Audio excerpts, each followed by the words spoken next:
Hello दोस्तों, नमस्कार। Very good afternoon. Welcome है, स्वागत है आप सभी का फिर से। लगातार जारी है हमारा यूट्यूब चैनल, हमारी क्लास आप देख पा रहे हैं सीजी कंप्यूटर्स पर। सब्जेक्ट है फिजिक्स। फिजिक्स चल रहा है, ठीक है। और उसमें आप देख पा रहे हैं जो टॉपिक है वर्क, एनर्जी एंड पावर। आज उसका दूसरा भाग है, दूसरा पार्ट है, हम वो देखेंगे। चलिए फिर स्टार्ट करते हैं आज की क्लास। जैसा कि आप जानते हैं, पिछले क्लास में हमने क्या देखे, वर्क, एनर्जी, पावर में हमने वर्क और एनर्जी देख चुके हैं। तो उसको थोड़ा बात कर लेते हैं। वर्क या कार्य के बारे में मैंने कहा था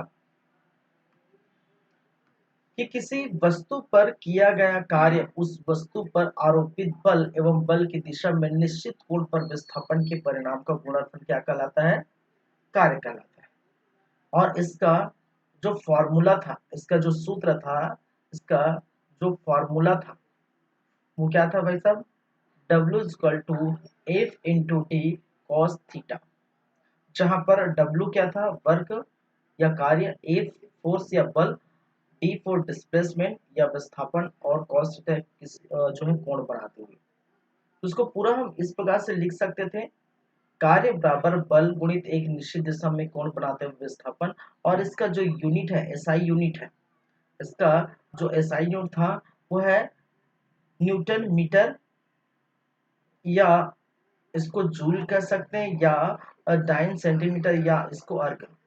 ठीक है, तो इस प्रकार से 3-4 यूनिट है इनके, तो ये आपको ध्यान रखनी थी। ये हम पढ़ चुके हैं। किए गए कार्य की प्रकृति धनात्मक होती है, ऋणात्मक होती है, शून्य होती है। ये मैंने बताया था किस प्रकार से धनात्मक होती है। ठीक है, धनात्मक होने के लिए 0 से लेकर 90 डिग्री के बीच कोण बनना चाहिए, और इस प्रकार से धनात्मक होंगे। और साथ ही साथ यदि वो 0 डिग्री के कोण बनाते हैं तब उसकी वैल्यू जो है अधिकतम होती है, मैक्सिमम होती है। उस समय हम अधिक कार्य कर सकते हैं। ठीक है, जैसे कि किसी वस्तु को खींचना या धकेलना आसान होगा एज कम्पेयर टू उसको उठाना।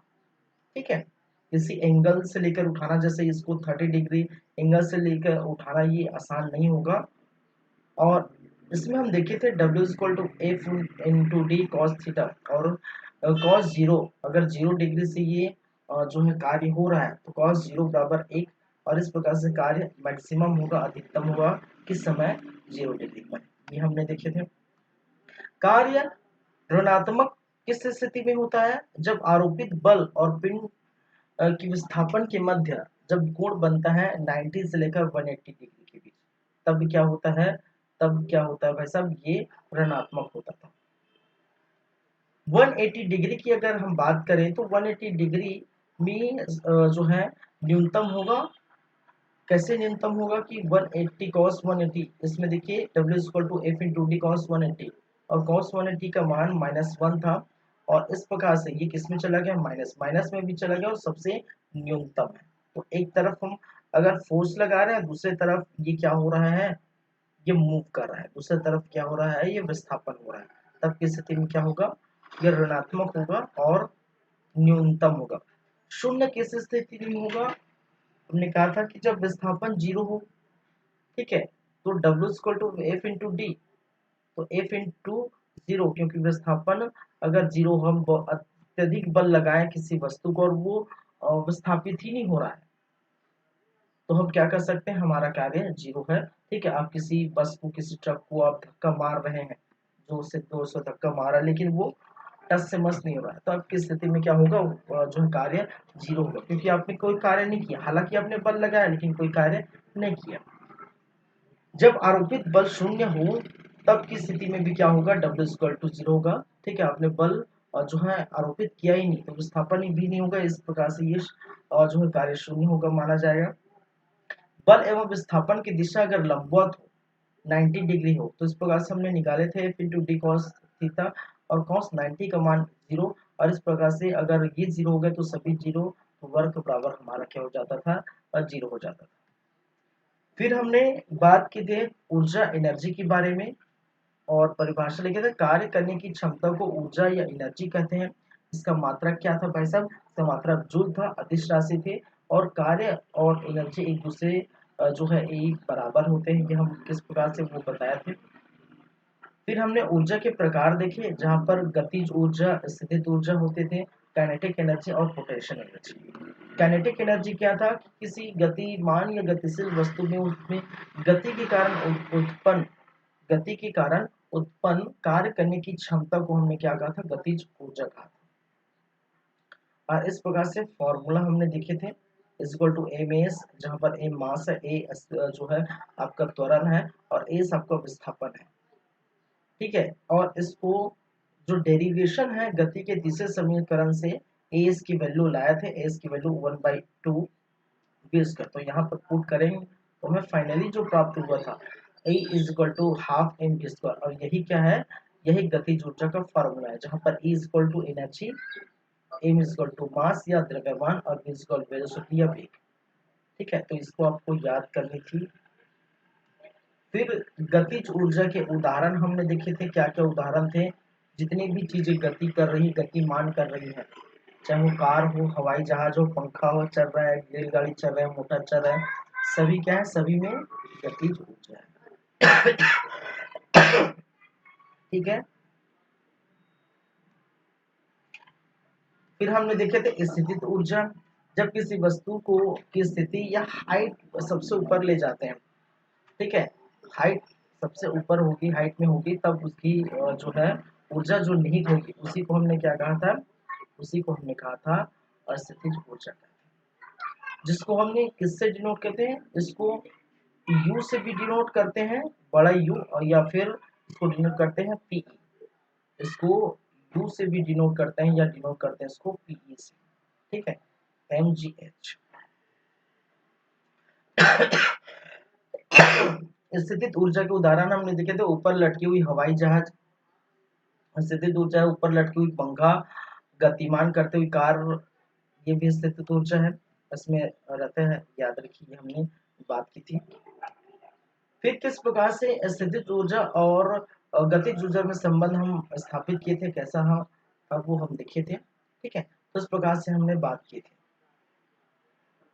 तो इसके आगे हम बात करेंगे, चलेंगे जो है गतिज ऊर्जा पर ही, और स्थितिज ऊर्जा पर ही थोड़ा और भी बातें हैं, इसको हम थोड़ा देख लेते हैं। चलिए।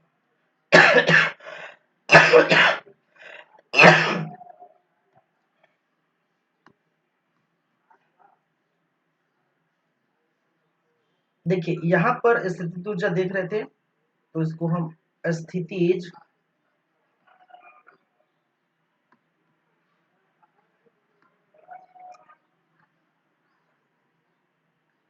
स्थितिज ऊर्जा की प्रकार पर हम बात कर लेते हैं। ठीक है, जिसको बोलते हैं टाइप्स ऑफ पोटेंशियल एनर्जी। क्या बोल सकते हैं? Types of potential energy.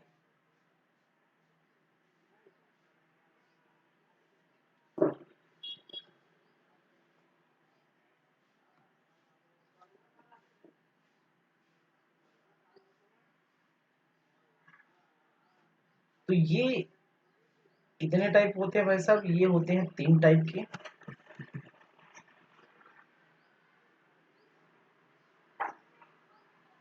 कितने टाइप के होते हैं? 3 टाइप के होते हैं। एक जिसे कहा जाता है गुरुत्वीय स्थितिज ऊर्जा। गुरुत्वीय स्थितिज ऊर्जा, या जिसे कहा जाता है ग्रेविटेशनल पोटेंशियल एनर्जी। ग्रेविटेशनल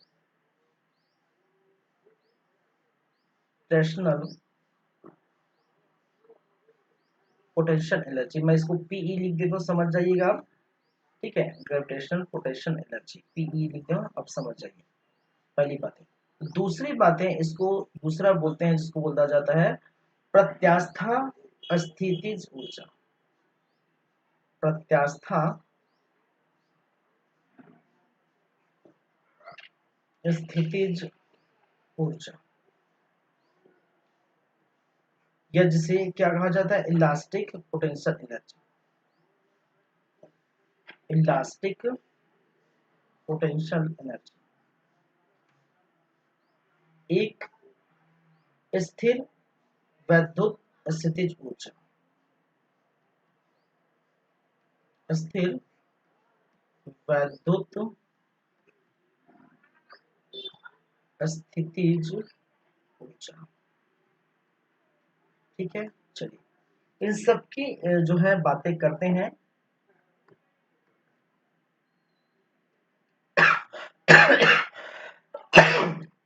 यहां देखिए,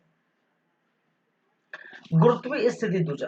पहली बात है, हम जानते हैं स्थितिज ऊर्जा क्या होती है कि जितनी हम हाइट में किसी वस्तु को ले जाते हैं, ठीक है, ये बोतल है, किसी वस्तु को जितनी हाइट में ले जाते हैं वो उसके द्रव्यमान पर जो है डिपेंड करता है। ज्यादा द्रव्यमान हो, ज्यादा हाइट है, तो उसकी स्थितिज ऊर्जा बहुत ज्यादा होगी। ठीक है, तो देखिए गुरुत्व इस कारण पड़ा है कि गुरुत्वाकर्षण के विरुद्ध अगर हम किसी वस्तु को हाइट पर ले जाते हैं, ऊंचाई पर ले जाते हैं, तब उसे हम क्या कहते हैं, गुरुत्वीय स्थितिज ऊर्जा कहते हैं। सिंपल सी बातें हम, ठीक है, तो इसको हम क्या कह सकते हैं कि किसी वस्तु को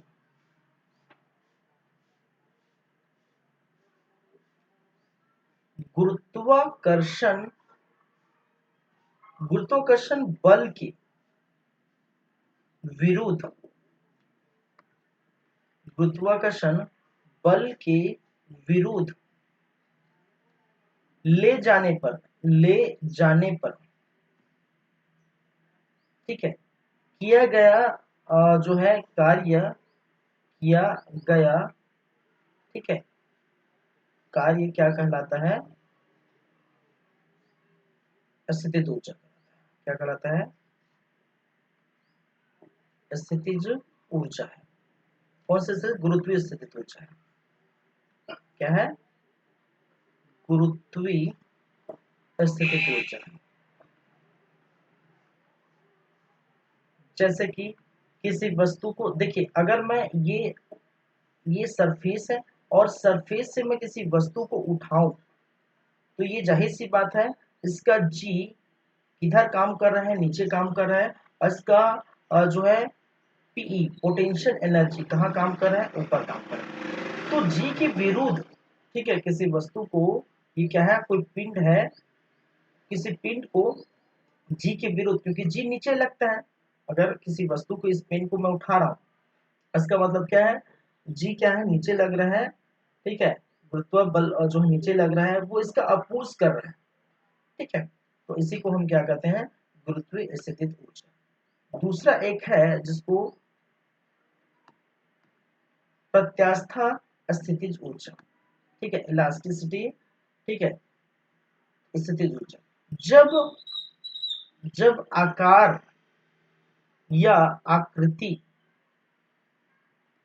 जब आकार आकृति के कारण संचित ऊर्जा है, जो संचित ऊर्जा है, आकार आकृति के कारण जो संचित क्या है, ऊर्जा, ऊर्जा को क्या कहते हैं, प्रत्यास्था स्थितिज ऊर्जा, प्रत्यास्था पोटेंशियल एनर्जी कहा जाता है। ठीक है, तो जैसे हम किसी स्प्रिंग को जोर से ताने इस प्रकार से, ठीक है, तो उसके आकार में क्या हो रहा है, फैलाव हो रहा है। आकार आकृति क्या है, कोई भी ऐसे वस्तु चाहे रबड़ हो और चाहे वो स्प्रिंग हो, ठीक है, जितना हम उसको इस प्रकार से हम स्प्रिंग को जितना हम क्या करें, फैलाएं, तो वो फैलेगा और उसमें क्या है, एनर्जी निहित होगी, और इसी एनर्जी को हम क्या कहते हैं, प्रत्यास्था एनर्जी कहते हैं। ठीक है, प्रत्यास्था स्थितिज ऊर्जा कहते हैं। तो एकदम सिंपल सिंपल सी बातें हैं। थर्ड, विद्युत आवेशित कण, विद्युत आवेशित विद्युत आवेशित कण में स्थितिज या विद्युत आवेशित कण में संचित स्थितिज ऊर्जा को स्थितिज ऊर्जा क्या कहलाती है? ऊर्जा क्या कहलाती है? स्थिर वैद्युत स्थितिज ऊर्जा कहलाती है। स्थिर वैद्युत क्या है? पोटेंशियल एनर्जी कहलाती है। ठीक है, क्या है? कण जो है आवेशित कण हम पढ़ेंगे बाद में। ठीक है, आवेशित कण एक दूसरे को आकर्षित भी करते हैं, प्रतिकर्षित भी करते हैं। ठीक है, तो उस समय इन दोनों के बीच जो है आकर्षित कर रहे हैं, प्रतिकर्षित कर रहे हैं, इन दोनों के बीच जो टकराव होता है उनमें जो संचित होती है ऊर्जा उत्पन्न होती है, उसी को हम क्या कहते हैं? स्थिर वैद्युत स्थितिज ऊर्जा कहते हैं। ठीक है, चलिए, तो ये तीन टाइप थे, जो बच गया था उसको हम देख लिए। साथ ही साथ स्थितिज ऊर्जा और गतिज ऊर्जा में हम अभी अंतर भी देखेंगे। ठीक है, दोनों के मध्य क्या अंतर है ये भी आपको जानना है। अब दोनों पढ़ लिए तो हम बात करेंगे स्थितिज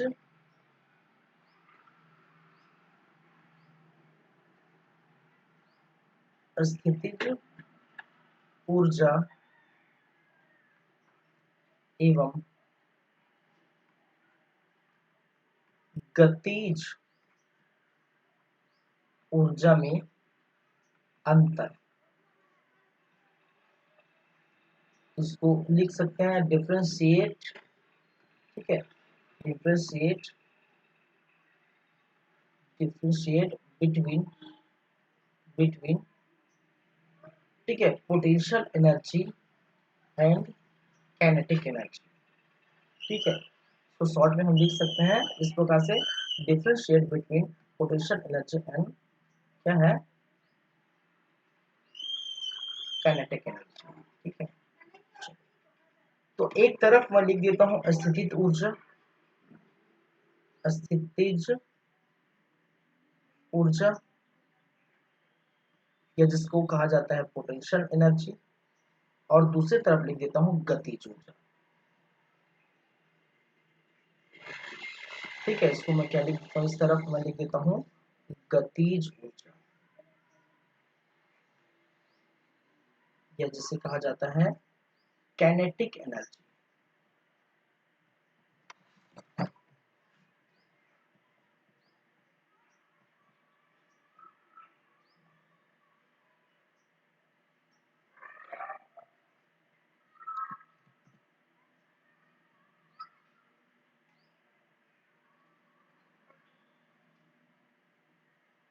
ठीक है, बेटर है ये।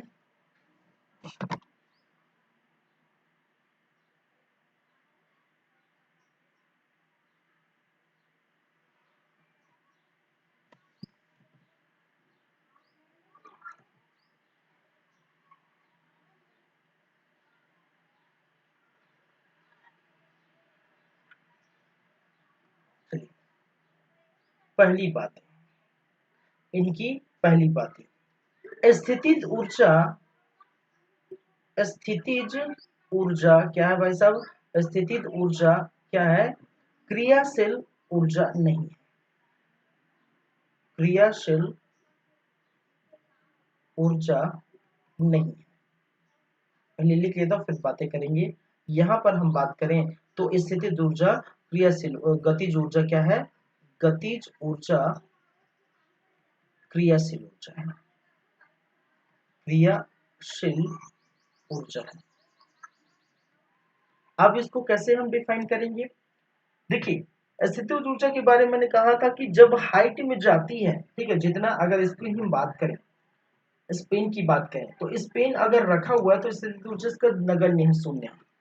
लेकिन स्पेन को अगर हम ऊपर हाइट में हम क्या करें, ले जाएं, और ले जाने के बाद छोड़े, ठीक है, तो ये गिरेगा तो चकनाचूर हो जाएगा। जितना ज्यादा हाइट जाएगा, ठीक है, उतना ज्यादा इसमें जो पोटेंशियल एनर्जी क्या होता है, ऑक्यूपाई होता है।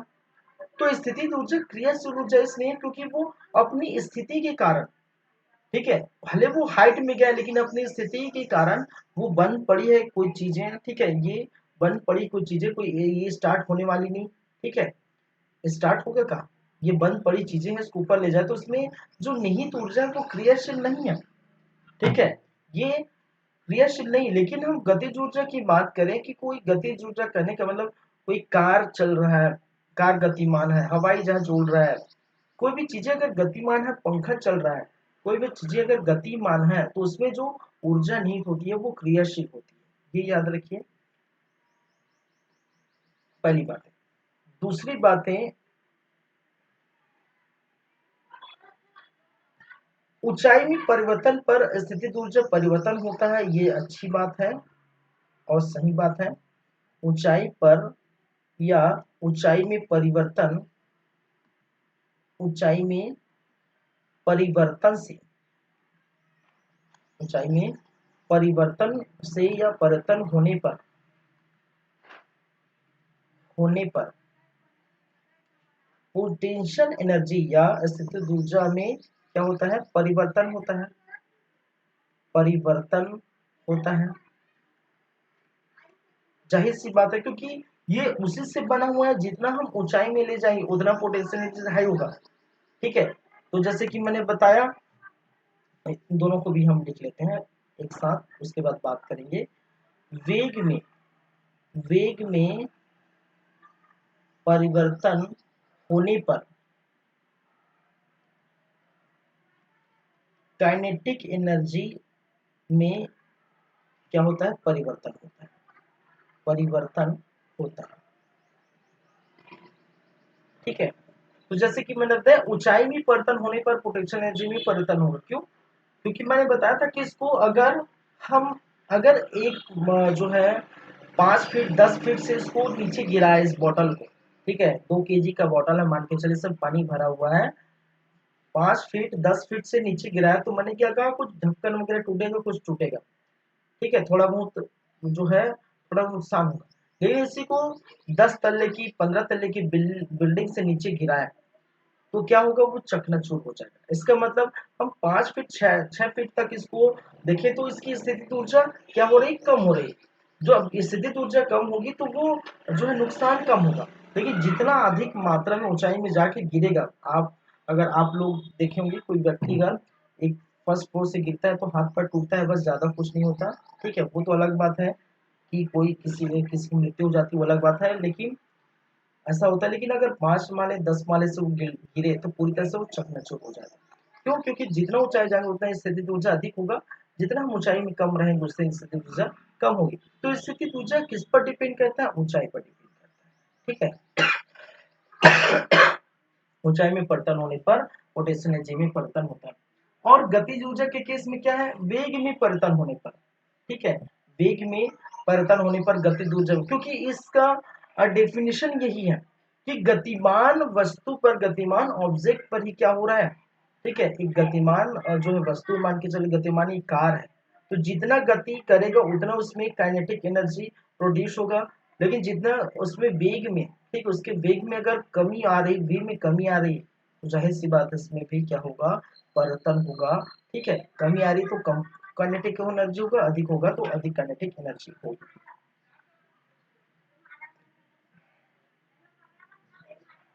चलिए,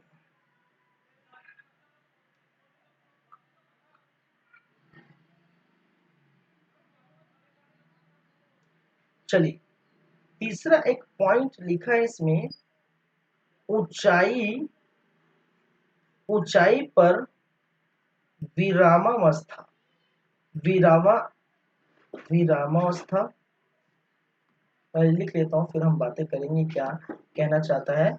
ऊंचाई पर विरामावस्था में स्थित पिंड, स्थित पिंड में केवल पोटेंशियल एनर्जी संचित होती है, ये याद रखिए। और इसमें थर्ड बात ये है कि ऊंचाई पर ऊंचाई पर अवस्थित गतिशील गतिशील पिंड पर स्थितिज ऊर्जा के साथ साथ पिंड पर क्या है, पोटेंशियल एनर्जी एवं आपका काइनेटिक एनर्जी दोनों क्या होते हैं, दोनों होती है। ठीक है, अब इसके बारे में बताऊं तो देखिए, हर दैनिक जीवन के एग्जांपल ले लेते हैं। आपके यहाँ सभी के घर फैन है, पंखा है, ठीक है। अगर वो पंखा चल नहीं रहा है, ठीक, करंट फ्लो नहीं किया तो चल नहीं रहा है, ठीक है, वो पंखा फैन जो है आपके यहाँ, जो ऊपर फैन है, सीलिंग फैन है, वो चल नहीं रहा है। जब चल नहीं रहा है तो उसमें जो पोटेंशियल एनर्जी तो होगा, क्यों, क्योंकि हाइट में है, भले ही कम हाइट में है, 10 जो है लगभग 10-11 फीट में बनाया जाता, लगाया जाता है पंखा, नॉर्मली 10-11 फीट, ठीक है। तो वो क्या है, वो क्या है, हाइट में। तो हाइट में है तो इसका मतलब क्या है, वो जाहिर सी बात है उसमें पोटेंशियल एनर्जी होगी, ठीक है, पोटेंशियल एनर्जी होगी। तो ऊंचाई में विरामावस्था में, विरामावस्था कहने का मतलब चल नहीं रहा है, ठीक है, गतिमान नहीं है, विरामावस्था में है, तो वो क्या है, वो हाइट के नाम से वो क्या है, उसमें पोटेंशियल एनर्जी संचित होगी। लेकिन ऊंचाई में अवस्थित गतिशील है, यदि कोई पिंड गतिशील है तो उसके उसमें उसमें पोटेंशियल एनर्जी के साथ काइनेटिक एनर्जी भी होगी। क्यों, क्योंकि ऊंचाई में होने के कारण पोटेंशियल एनर्जी है। अगर वो फैन चल रहा है, तो फैन चल रहा है तो मैंने कहा, अगर कोई पिंड गतिमान होती है तो वो गति के कारण, ठीक है, गति के कारण जो कार्य करना पड़ता है उसी को हम क्या कहते हैं, गतिज ऊर्जा कहते हैं, ठीक है, गति के कारण उसमें जो कार्य करना पड़ता है उसको हम क्या कहते हैं, गतिज ऊर्जा कहते हैं। तो पंखा चल रहा है, घूम रहा है, उसके कारण वो गतिज ऊर्जा उसमें निहित होगा। लेकिन पंखा हाइट में है तो उसके कारण से वो क्या है, स्थितिज ऊर्जा में होगा। लेकिन हम उसी को अगर टेबल फैन की बात करें, ठीक है, हम टेबल फैन की बात करें तो टेबल फैन में क्या होगा, उल्टा, टेबल फैन चल रहा है तो इसका मतलब क्या है, उसमें क्या होगा, काइनेटिक एनर्जी होगी, लेकिन स्थितिज ऊर्जा नहीं होगी। क्यों, क्योंकि वो हाइट में नहीं है। उसी प्रकार हवाई जहाज और लटकी हुई, मान के चलो कुछ समय के लिए लटक गई, तो उस समय जब विरामावस्था में है तो वो पोटेंशियल एनर्जी होगा। लेकिन वो चल रहा है, हवाई जहाज चल रहा है तो उसका मतलब हाइट में भी है, वो चल भी रहा है, गतिमान है, तो उसमें क्या होगा, उसमें भी दोनों होगा, पोटेंशियल एनर्जी, काइनेटिक एनर्जी। बस ये चीज है जो हम पढ़े हैं, जो चीजें हम पिछला पढ़े हैं उसी उसी को हम यहाँ पर अंतर बना के हम पढ़ रहे हैं, ठीक है। चलिए,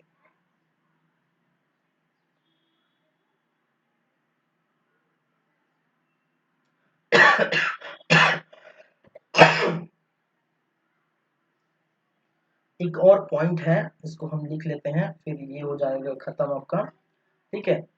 जो है पोटेंशियल एनर्जी क्या है, संचित ऊर्जा है, संचित ऊर्जा है। और काइनेटिक एनर्जी क्या है भाई साहब, काइनेटिक एनर्जी क्या है, संचित ऊर्जा नहीं, संचित ऊर्जा नहीं, नहीं, ठीक है, क्योंकि वो उसके स्थिति के नाम से वो संचित होता है, ये, ठीक है। और ये गतिमान के कारण जो काइनेटिक एनर्जी है, ठीक है, वो संचित नहीं होता, उसके गति के कारण वो उसमें उत्पन्न ऊर्जा होती है। लेकिन इसी कारण से पोटेंशियल एनर्जी में क्या है, उसको संचित ऊर्जा कहते हैं, इसको संचित ऊर्जा नहीं है। तो ये चार डिफरेंशिएट आप याद रखें, ठीक है, आपके एग्जाम पॉइंट ऑफ के लिए जो है ये चीजें आपको बेटर है, खासकर मेंस वगैरह आप देते हैं या जो भी है, ठीक है, तो उसके लिए ये बेटर है, ठीक है। चलिए आगे बढ़े। अब देख, ऊर्जा बात कर रहे हैं तो थोड़ी हम बात कर लेते हैं ऊर्जा रूपांतरण के वैवाहिक जो है व्यवहारिक उपयोग।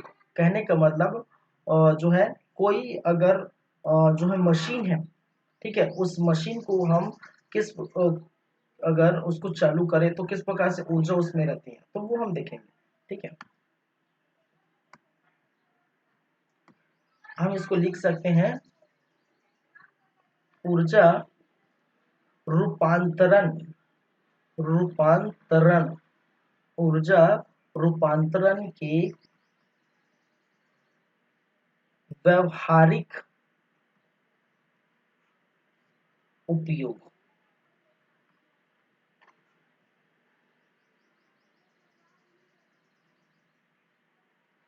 किसमें ऊर्जा रूपांतरण किस प्रकार से होता है, ये कई बार क्वेश्चन पूछा जाता है, ठीक है, वनडे एग्जाम में। तो एक एक करके आप लिख लीजिए। विद्युत हीटर, अगर विद्युत हीटर की बात की जाए तो वो किस प्रकार से कार्य करते हैं, ठीक है, इस प्रकार से ऊर्जा निहित होती है, ठीक है। विद्युत हीटर की बात करें तो विद्युत ऊर्जा को उष्मीय ऊर्जा में कन्वर्ट करता है। क्या करता है? विद्युत ऊर्जा को उष्मीय ऊर्जा में,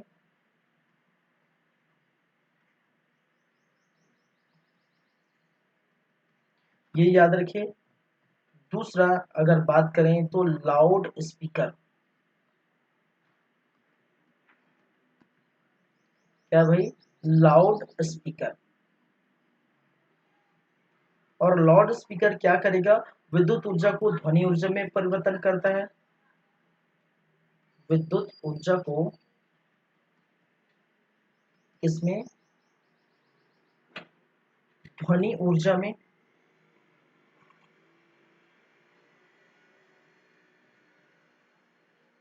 चलिए आगे अगर देखिए तीसरा विद्युत बल्ब, विद्युत बल्ब, ये इस प्रकार से क्वेश्चन पूछे जाते हैं। विद्युत ऊर्जा को प्रकाश ऊर्जा में कन्वर्ट करता है ये, विद्युत ऊर्जा को, ठीक है, जो विद्युत ऊर्जा को क्या करता है? प्रकाश ऊर्जा में, प्रकाश ऊर्जा में हम प्रकाश पढ़ेंगे इसके बाद अभी, ठीक है, तो उसमें आपको पता चल जाएगा। डायनेमो किस प्रकार से कार्य करता है? डायनेमो में क्या है? डायनेमो यांत्रिक ऊर्जा को विद्युत ऊर्जा में ये जो है कन्वर्ट करता है, यांत्रिक, मैकेनिक, ठीक है, यांत्रिक ऊर्जा को क्या करता है? विद्युत ऊर्जा में।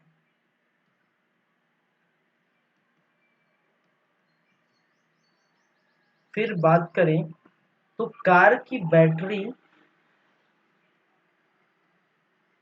कार की बैटरी, और कार की बैटरी रासायनिक ऊर्जा को विद्युत ऊर्जा में कन्वर्ट करता है। रासायनिक ऊर्जा को क्या करता है?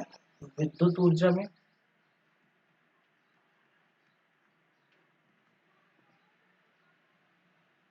फेंके गए पत्थर की ऊर्जा,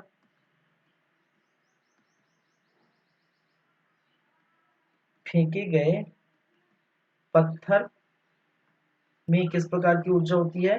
पेशी ऊर्जा। फेंके गए पत्थर में पेशी ऊर्जा को कन्वर्ट करता है गतिज ऊर्जा में, ठीक है, पेशी ऊर्जा को इसमें कन्वर्ट करता है गतिज ऊर्जा में, क्योंकि वो पत्थर क्या हो जाती है? गतिमान हो जाते हैं, ठीक है। हम अगर बल लगाए, बल लगा के फेंक रहे हैं तो पत्थर क्या हो जाएगा? गतिमान हो जाएगा। वाष्प ईंधन, वाष्प ईंधन, ठीक है, वाष्प इंजन किस प्रकार से कार्य करता है? पेशी ऊर्जा को गतिज ऊर्जा, सॉरी, ऊष्मीय ऊर्जा को, ऊष्मीय ऊर्जा को किस प्रकार से? गतिज ऊर्जा में, गतिज ऊर्जा, काइनेटिक ऊर्जा में ये कन्वर्ट करता है। फिर वही हम बात करें जलता हुआ कोयला, जलता हुआ कोयला, इसमें रासायनिक ऊर्जा को उष्मीय ऊर्जा में कन्वर्ट करता है। रासायनिक ऊर्जा को क्या है? उष्मीय ऊर्जा में। ये हो गया 8। 9 में अगर बात करें 90 नंबर में, तो विद्युत सेल है,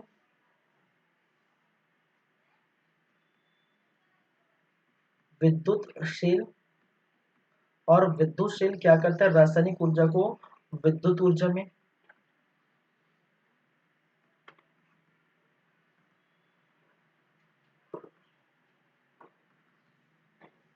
ये बड़े काम की चीज है भाई, इसको जो है आप याद रखिए।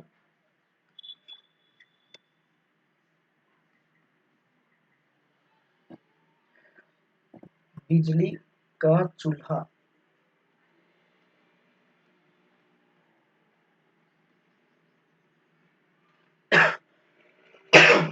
विद्युत ऊर्जा को ऊष्मीय ऊर्जा,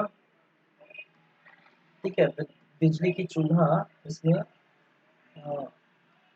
विद्युत ऊर्जा ऊर्जा को किसमें करता है, ऊष्मीय ऊर्जा में ये कन्वर्ट करता है, ये याद रखिए। ठीक है,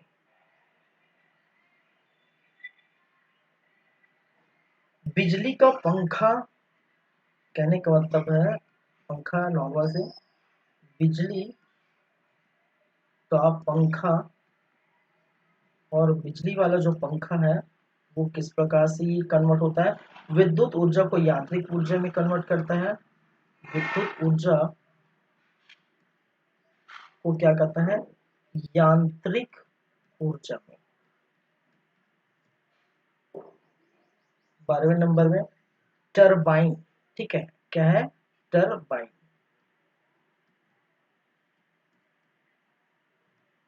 टरबाइन किस प्रकार से यांत्रिक ऊर्जा को विद्युत ऊर्जा में कन्वर्ट करता है, यांत्रिक ऊर्जा को विद्युत ऊर्जा में कन्वर्ट करता है। पवन चक्की किस प्रकार से ये है, पवन चक्की, और ये भी जो है यांत्रिक ऊर्जा को विद्युत ऊर्जा में कन्वर्ट करता है, यांत्रिक ऊर्जा को विद्युत ऊर्जा में क्या कर देगा, कन्वर्ट करेगा। विद्युत चुंबक,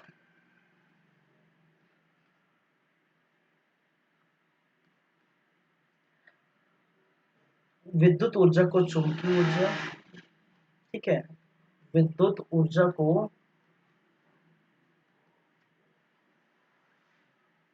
चुंबकीय ऊर्जा में कन्वर्ट करता है। परमाणु बम,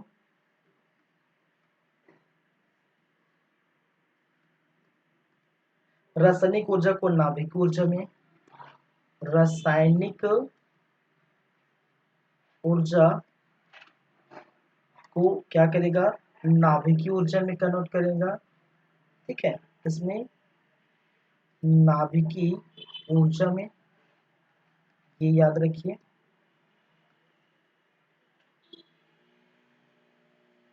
माइक्रोफोन, अब सुनते हैं जो माइक्रोफोन, और माइक्रोफोन क्या करता है, विद्युत ऊर्जा को ध्वनि ऊर्जा में कन्वर्ट करता है, विद्युत ऊर्जा को किसमें, ध्वनि ऊर्जा में। सितार, सितार की बात करें, यांत्रिक ऊर्जा को ध्वनि ऊर्जा, यांत्रिक ऊर्जा को क्या करता है, ध्वनि ऊर्जा में कन्वर्ट करता है।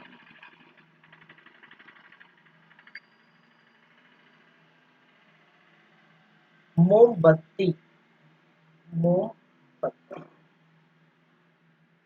रासायनिक ऊर्जा को प्रकाश एवं ऊष्मीय ऊर्जा में, रासायनिक ऊर्जा को प्रकाश एवं ऊष्मीय ऊर्जा, ऊष्मीय ऊर्जा में कन्वर्ट करता है, ये याद रखेंगे। रेडियो एक्टिव तत्व,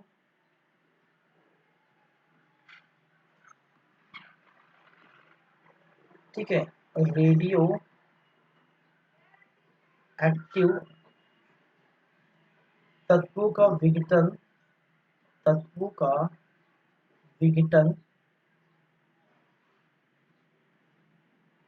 इसमें नाभिकीय ऊर्जा को प्रकाश ऊर्जा एवं ध्वनि ऊर्जा, नाभिकीय ऊर्जा को प्रकाश ऊर्जा एवं ध्वनि ऊर्जा में कन्वर्ट करता है। किसमें? ध्वनि ऊर्जा में क्या करता है? कन्वर्ट करता है। बिजली की घंटी,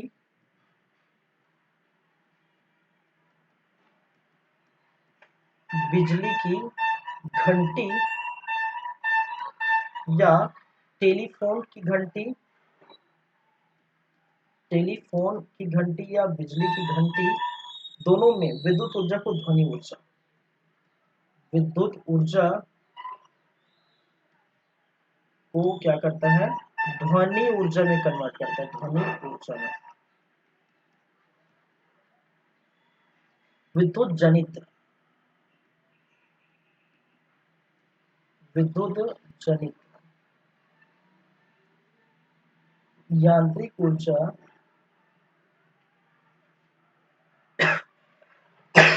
क्या है? यांत्रिक ऊर्जा को किसमें? विद्युत ऊर्जा में, विद्युत ऊर्जा। तो ये चीजें आपको क्या करनी है? याद रखनी है। ठीक है,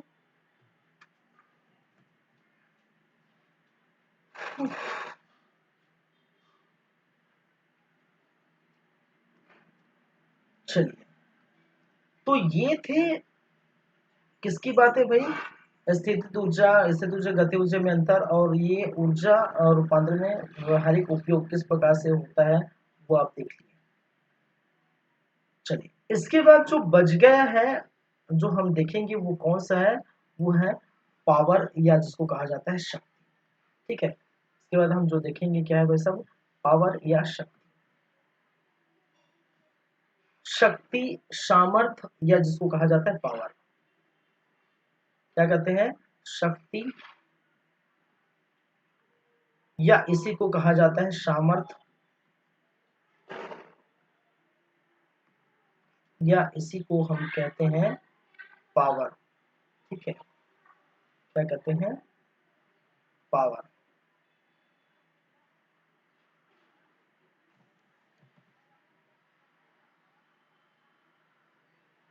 ये हम देखेंगे, लेकिन थोड़ा वेट करिए, आप लोग इंतजार करिए, तब तक आप इसको याद रखिए। 2 मिनट में आते हैं, 2 मिनट के बाद हम कंटिन्यू करेंगे। ठीक है, चलिए थोड़ा वेट करें।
चलिए ब्रेक के बाद फिर से वेलकम है, फिर से स्वागत है। ये लाइट थोड़ा चला गया है अभी जस्ट, ठीक है, लेकिन सिस्टम में चार्ज है, चल जाएगा। ठीक है, चलिए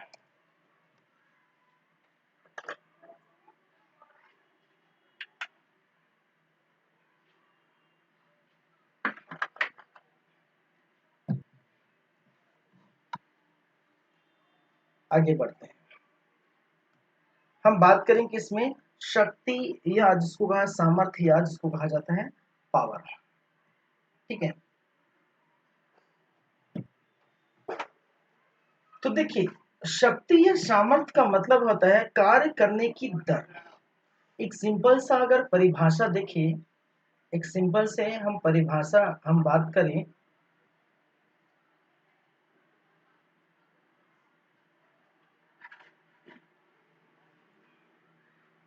कार्य करने की जो दर है, कार्य करने की जो दर है वो क्या है, शक्ति है। शक्ति कहलाता है। ठीक है, एक लाइन में अगर परिभाषा देखें तो उसमें हम ऊर्जा को क्या कहते हैं, कार्य करने की क्षमता क्या है, ऊर्जा है। सभी एक दूसरे पर कनेक्ट है, इसलिए हमेशा आप देखिए कोई भी टीचर अगर आपको पढ़ाते होंगे तो हमेशा तीनों चीज एक साथ पढ़ाते हैं, कार्य शक्ति ऊर्जा तीनों एक साथ पढ़ाते हैं, क्योंकि तीनों का जो है लगभग लगभग एक ही टाइप के मीनिंग होते हैं, बस थोड़ा थोड़ा जो है चेंज होते हैं। अब देखिए पहली बात मैंने क्या कहा, अगर हमने डिफाइन किया किसको, हम समझते हैं इसको। ठीक है, पहले हम किसको डिफाइन किया, कार्य को। और कार्य हमने क्या कहा, हमारे द्वारा किया गया कोई भी चीज, कोई वस्तु को उठाए, ठीक है, किसी को फेंक, किसी वस्तु को फेंके, किसी को उठाए, किसी को खिसकाए, खाना खाए, चले दौड़े घूमे फिरे, ठीक है, वो हमारे द्वारा किया गया कार्य। और हमने क्या है, हमने बात पढ़ी थी ऊर्जा की, अभी जस्ट हमने क्या कहा था, ऊर्जा, एनर्जी।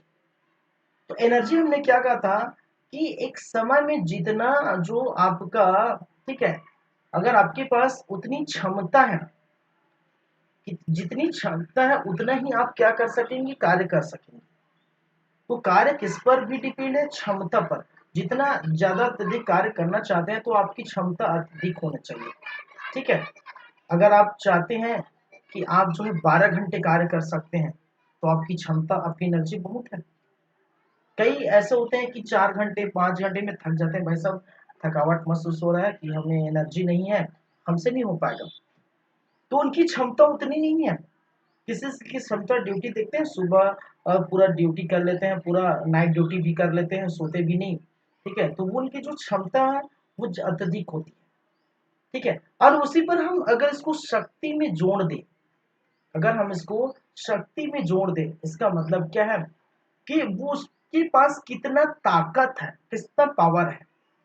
ठीक है, जैसे मान के चलिए मैं हमेशा ये बॉटल रखा है सामने, तो उसी का एग्जांपल दे रहा हूं, आपको दिख रहा होगा। ठीक है, तो लाइट तो चली गई है लेकिन फिर भी आपको दिखाई दे रहा होगा। अगर ये बॉटल है, मैं कहूं कि मैं इस बॉटल को जो है मैं उठा लूंगा। ठीक है, तो मैं क्या किया, मैंने उठाया, तो मेरे सामर्थ्य जितना मेरा शक्ति है, ठीक है, अगर मैं शक्ति ज्यादा है, ठीक है, उठाने का जो मेरे पास ताकत है, ये शक्ति है, मेरे पास एनर्जी है, तो मैं उठाऊंगा, तो इसका मतलब क्या है, मेरे द्वारा किया गया कार्य भी होगा। देखिए इसमें अगर इसको उठा रहा हूं तो मेरे द्वारा क्या हो रहा है, कार्य भी हो रहा है। ठीक है, जितनी क्षमता है उतनी हो रहा है, ऊर्जा भी इसमें है। ठीक है, हमारे पास ऊर्जा है, क्षमता है, तभी तो मैं इसको कार्य कर रहा हूँ, उठा रहा हूँ तो कार्य हो रहा है। ठीक है, अब शक्ति क्या है इसी के अंदर, मान के चलिए मैं बोलता हूँ कि एक छोटा सा बच्चा है, ठीक है, साल 2 साल 2 साल 3 साल का छोटा सा बच्चा है, 3-4 किलो मान के लिए इसकी वजन है, उसको मैं बोलता हूँ भाई साहब इसको उठाइए। ठीक है, छोटा सा बच्चा, इसको उठाइए, तो वो क्या है, वो क्या है, अरे भाई साहब नहीं बोलेंगे भाई, ठीक है, निकल जाता है मुझसे जो भी है। ठीक है, तो उसको अगर मैं बोलूँ कि इसको उठाइए, तो वो क्या करेगा, वो तो अपना कार्य करना स्टार्ट करेगा। ठीक है, अपनी ऊर्जा, जितनी ऊर्जा वो लगाएगा, लेकिन उसके पास उतना पावर नहीं है, उतना शक्ति नहीं कि उसको उठा पाएगा। ठीक है, उतना शक्ति नहीं है एक उसको उठा पाएगा। जैसे किसी को बोलिए कि जो है कोई नॉर्मल व्यक्ति है, सिंगल हड्डी का व्यक्ति 50 किलो का जो है बोरा उठाइए, नहीं उठा पाएगा। वो कार्य वो भी करे, हल्का से यहाँ तक उठा लेगा। मैं उसको बोलूं कि कंधे से उठाकर फेंकिए, वो नहीं उठा पाएगा। ठीक है, उन वो भी कार्य कर रहा है अपनी शक्ति जो है ऊर्जा, जितनी ऊर्जा है, ठीक है, जितना एनर्जी उनके अनुरूप वो कार्य करके यहाँ तक ला रहा है। 50 किलो के जो कोई भी वस्तु है उसको उठा के इतना दूर ला रहा है, ठीक है, वो भी कार्य कर रहा है जितनी उनकी क्षमता और जितनी उनकी ऊर्जा है, लेकिन उनकी शक्ति कम है, उनकी पावर कम है। ठीक है, कार्य करने की जो दर कम है। लेकिन अगर मैं उसी बॉडी बिल्डर जो व्यक्ति को, एक हष्ट पुष्ट व्यक्ति को, बॉडी बिल्डर व्यक्ति को बोलूं भाई ये 50 केजी का जो वस्तु उसको उठा के फेंकिए, वो क्या करेगा, अपनी जो है पावर लगाएगा, अपनी शक्ति लगाएगा, ठीक है, कार्य करेगा, ठीक है, जितना एनर्जी तो बहुत होगी, खूब उठा के क्या फेंक देगा। इसका मतलब क्या है, उसमें जो पावर है, ठीक है, तो पावर समझ गए। पावर कहने का मतलब किसी चीज की जो है कार्य करने की दर बहुत आसान हो जाती है। एक व्यक्ति उठा के यहाँ पर रख रहा है उसी वस्तु को, और एक व्यक्ति उठा के फेंक दे रहा है, ठीक है। तो जैसे बाहुबली टाइप के व्यक्ति, उसमें पावर अधिक होगी। जब पढ़ते हैं ना पावर स्टार, ठीक है, साउथ के मूवी देखते होंगे आप लोग, पावर स्टार, ठीक है, तो उसमें पावर है, एक पंच में जो विलन इधर उधर जो है जानते हैं, साउथ में होता है। तो इस प्रकार से उसको हम क्या करते हैं, समझते हैं। तो समझ गए, तो एक ही साथ आप कार्य को भी समझ गए, ऊर्जा को भी समझ गए और शक्ति को भी समझ गए। ठीक है, अब देखिए कार्य करने की दर, कार्य करने की दर को हमने क्या कहा, शक्ति कहा है।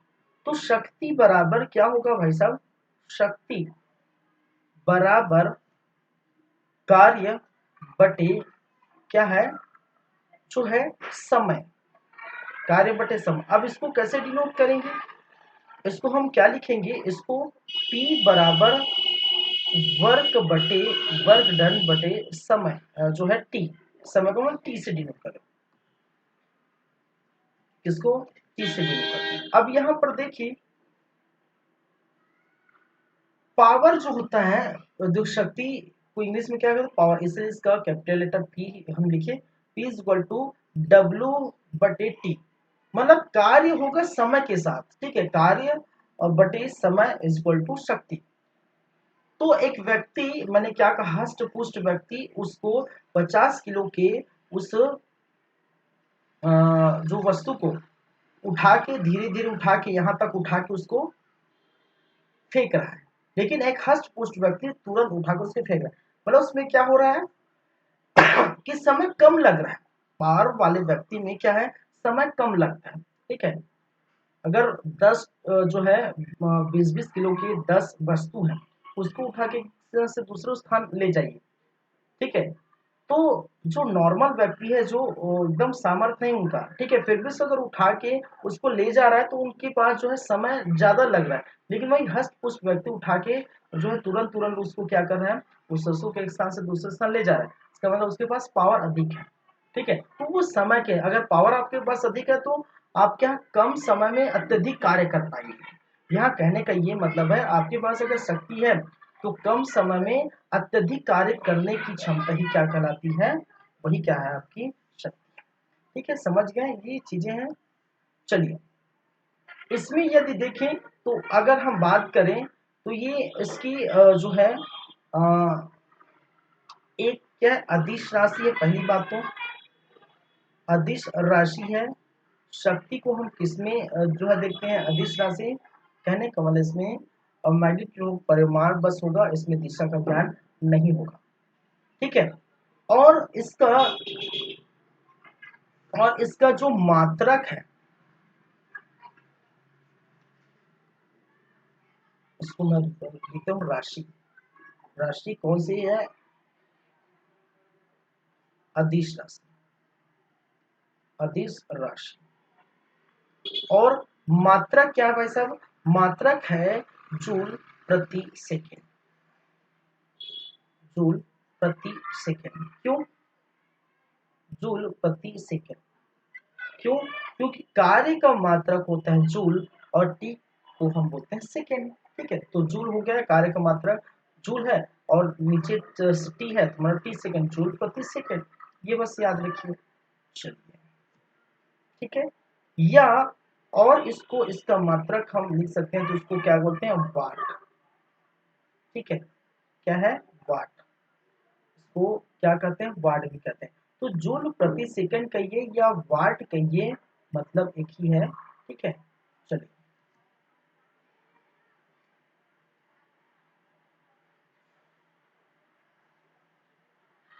कुछ चीजें आपको याद रखनी होगी, जैसे जैसे एक वाट बराबर एक जूल प्रति सेकेंड। ठीक है, एक वाट बराबर एक जूल प्रति सेकंड, ये याद रखिए। एक अश्व शक्ति बराबर 746 वाट। एक एक अश्व शक्ति बराबर 746 वाट। एक वाट बराबर 0.001340 अश्व शक्ति। अश्व शक्ति की कुछ कुछ चीजें जो आपको याद रखनी है।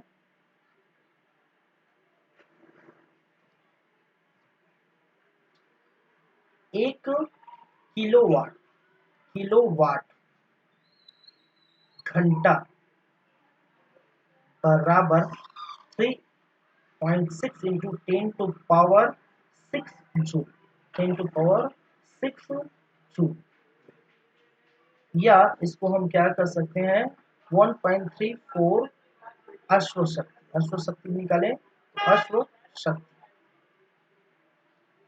एक मेगावाट, मेगावाट बराबर 10 लाख वाट या 10⁻6 वाट। या इसको लिख सकते हैं 1340.48 अश्व शक्ति, अश्व शक्ति। ये कई बार क्वेश्चन में पूछा जाता है, इतना बराबर इतना होता है। ठीक है, तो ये अगर याद करेंगे तो ठीक रहेगा। अगर मैंने क्या कहा क्वेश्चन में पूछ दिया जाता है।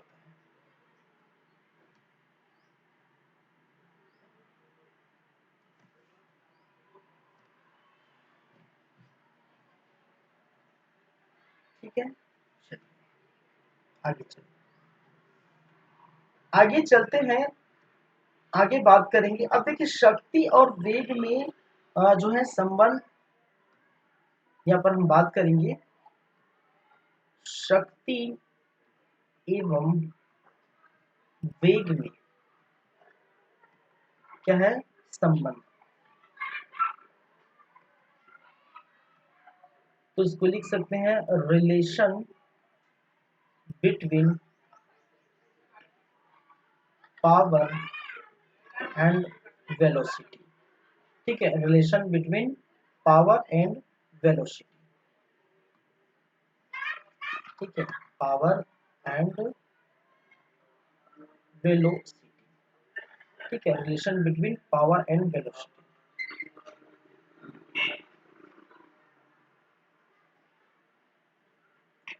चलिए अब देखिए, हम जानते हैं पावर बराबर P बराबर अभी पढ़े W/T। ठीक है, जूल जो है प्रति सेकेंड इसका यूनिट होता है। ठीक है, पावर बराबर W/T। कहने का मतलब है हमने क्या पढ़े शक्ति बराबर, शक्ति बराबर कार्य बटे समय। ठीक है, शक्ति बराबर कार्य बटे समय हम पढ़े। ठीक है, और अब ये भी जानते हैं, हम ये भी जानते हैं कि W बराबर F इंटू एस। ठीक है, और ठीक है क्या है W बराबर हम क्या पढ़े F इंटू एस। कहने का मतलब है F मतलब फोर्स, बल, बल या जैसे फोर्स इंटू क्या है जो विस्थापन, बल एवं बल की दिशा में विस्थापन, कार्य बराबर क्या होता है भाई। ठीक है, अगर हम बात करें, चलिए अगर हम इसको पूरा अच्छे से लिखें, कार्य बराबर क्या होता है, ठीक है, बल गुणित बल की दिशा में क्या है, विस्थापन। हम कार्य को W से डिनोट करते हैं और बल को F से करते हैं, और इनको करते हैं जो है उसको D के स्थान पर हम लिख देते हैं S। ठीक है, अब यहाँ मैं अगर W की मान, W का जो मान है, W का जो मान है मैं कहाँ रख दूं, यहाँ पर रख दूं। तो ये आगे क्या, आगे इसको प्रोसेस करेंगे। ठीक है, F into S, F S by T, P is equal to F S by T, यही होगा। तो ये क्या होगा, P is equal to F S by T, क्योंकि हमने W के स्थान पर क्या रख दिए हैं, F इंटू एस। ठीक है, फोर्स इंटू विस्थापन। चलिए, और अब जानते हैं वेग बराबर क्या होता है भाई।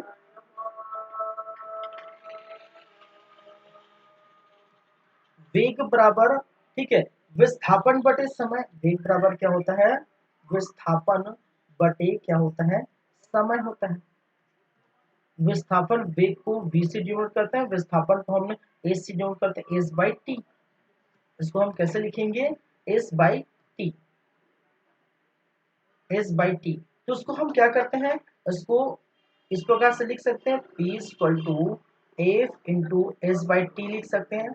और s by T, S by T यहाँ पर क्या है, किसको डिनोट कर रहा है, v बराबर एस बाई टी। तो यहाँ इसकी वैल्यू हम यहाँ पुट अप कर देते हैं। ठीक है, किसकी वैल्यू, v की वैल्यू। तो v की वैल्यू यहाँ पुट अप करेंगे तो p बराबर f इधर हो गए, और v बराबर क्या है, v बराबर क्या है, s बाई टी। तो s बाई टी के स्थान पर हम क्या लिख सकते हैं, v लिख सकते हैं। तो हमें क्या मिल गया, p बराबर f इंटू v।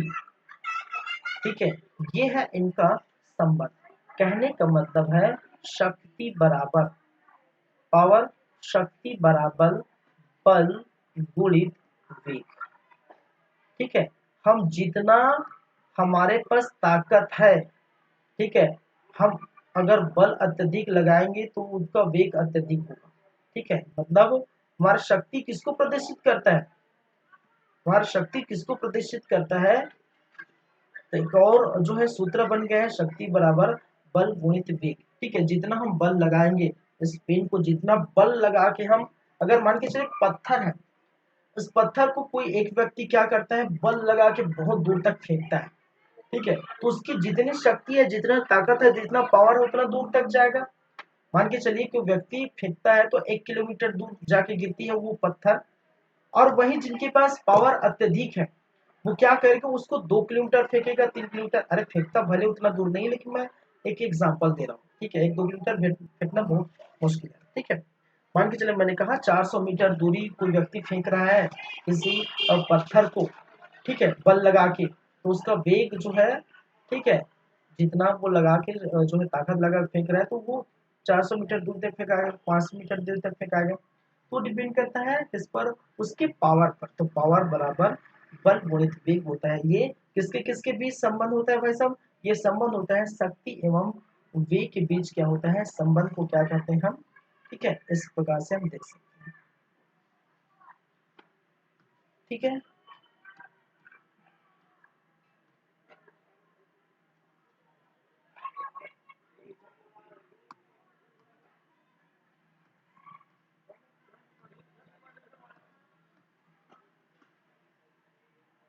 चलिए तो इस प्रकार से आप देख सकते हैं, निकाल सकते हैं। ठीक है, तो ये आपका हो जाता है क्या भाई साहब, आपका प्रॉपर क्या हो जाता है, खत्म हो जाता है क्या, part two. Work energy power का जो है पार्ट टू आपका यही हो जाता है समाप्त। ठीक है,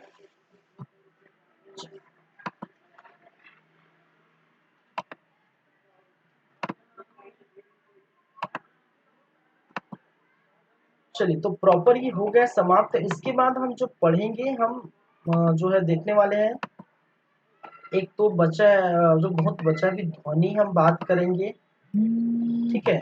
और ध्वनि के साथ साथ जो है ग्रेविटेशन है, लाइट है, प्रकाश है। तो देखते हैं, शायद हम प्रकाश देखने वाले हैं, इसके बाद हम हो सके तो हम क्या देखेंगे, प्रकाश देखेंगे, लाइट देखेंगे, ठीक है, ऑप्टिक्स जिसको कहा जाता है, ठीक है। तो प्रकाश के बहुत सारे जो है गुण होगा उसमें। प्रकाश का परावर्तन क्या है, प्रकाश का अपवर्तन क्या है, ठीक है, अपवर्तनांक क्या है, पूर्ण आंतरिक परावर्तन क्या है, क्रांतिक कोण क्या है, ठीक है, प्रकाश का ध्रुवण क्या है, प्रकाश का व्यतिकरण क्या है, ठीक है, प्रकाश का विवर्तन क्या है, ठीक है, जो है इसमें दर्पण भी पढ़ेंगे, समतल दर्पण, उत्तल दर्पण क्या है, अवतल दर्पण क्या है, लेंस पढ़ेंगे, जो है उत्तल लेंस, अवतल लेंस, ठीक है। तो वो भी 5-6 बोल सकते हैं, तो जो वो जाएगा, लंबा जाएगा, ठीक है, टॉपिक है वो थोड़ा लंबा जाएगा।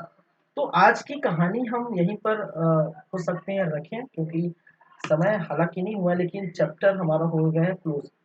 और उसको स्टार्ट करेंगे तो हम चाहते हैं कि फ्रेश तरीके से हम स्टार्ट करें, क्योंकि 2 क्लास ये इसका हो गए हैं, ठीक है। पिछले क्लास में हम वर्क एनर्जी देखे, आज हमने जो है पावर देख लिए, और इस प्रकार से ये हो जाता है आपका समाप्त।